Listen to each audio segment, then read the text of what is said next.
এই গ্রাম্য বাজার ইয়ানোর নাম মোগলের হাট।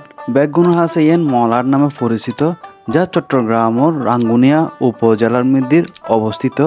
রাঙ্গুনিয়া মধ্যে যে কয়েকখান পুরোনো হাট আছে তার মধ্যে শতাব্দী পুরোনো এই মোগলের হাট ইয়ান অন্যতম।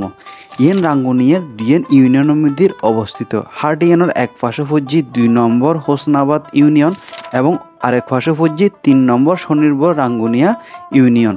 হাট ইয়ান বই সপ্তাহে 2 দিন, শনিবার এবং মঙ্গলবার।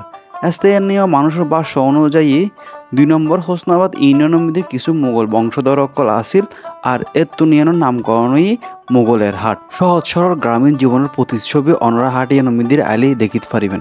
ইয়েন শুধু একখান হাট ন, ইয়েন আশেপাশে 2 ইউনিয়নের হাজারো মানুষের সাপ্তাহিক মিলন মেলার স্থানও বটে।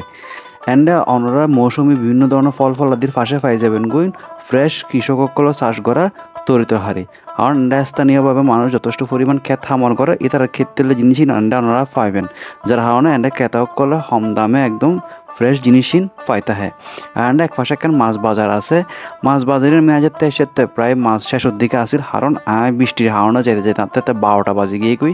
আর হাটে ইয়েন ভোর সকাল নৈতিক 12টার একটার মধ্যে শেষ হয়ে যায় কই। আর বৃষ্টির হাওনা একটু মানুষের সমাগমও কম আসিল, যার কারণে মাছ আড়া এবং গুস্তা আড়া ইয়েন ফাঁকা আসিল। আর 8 বার ছাড়া সপ্তাহে 7 দিন অনরা মোগলহাট জিয়েন বাজার আছে এন্ড ডাইরে তরিত হারে এবং মাছটা সিন পাই যাবেন গুই। আর এই পুরো মোগলহাট বাজার ইয়ানোর মধ্যে আমি ঘুরিয়ে দেখিলাম এটা যথেষ্ট পরিমাণ হরর দোয়ান এবং গ্রোসারির দোয়ান এবং আর বিভিন্ন ধরনের নিত্য প্রয়োজনীয় জিনিসের দোয়ান আছে। আর হাটেন ঘুরিয়ে রাতে যথেষ্ট পরিমাণ ভালো লাগি। ইনশাল্লাহ অন্য এক সময় অনারা একদম ভোরবেলা হাটেন কেন জমজমাট তাই অনুরোগ্য সম্পূর্ণ ভিডিও দিবের চেষ্টা করছুম। আর ভিডিও বেশি বেশি শেয়ার করে আর প্রবাসী বাইক কলরে সাইবের সুযোগ করে দিবেন। আর রাঙ্গুনিয়া আমরা কোন ধরনের ভিডিও চাইতেছেন, আট বাজারের ভিডিও হন্যন চাইতেছেন, এন অবশ্যই আনারে কমেন্ট করে জানাবেন। ইনশাল্লাহ আর এই বেস্ট ফিলিংসের টিম অনার সামনে ভিডিও তুলে ধরছুম। বেগুন ভালো থাকিবেন। আল্লাহ হাফেজ।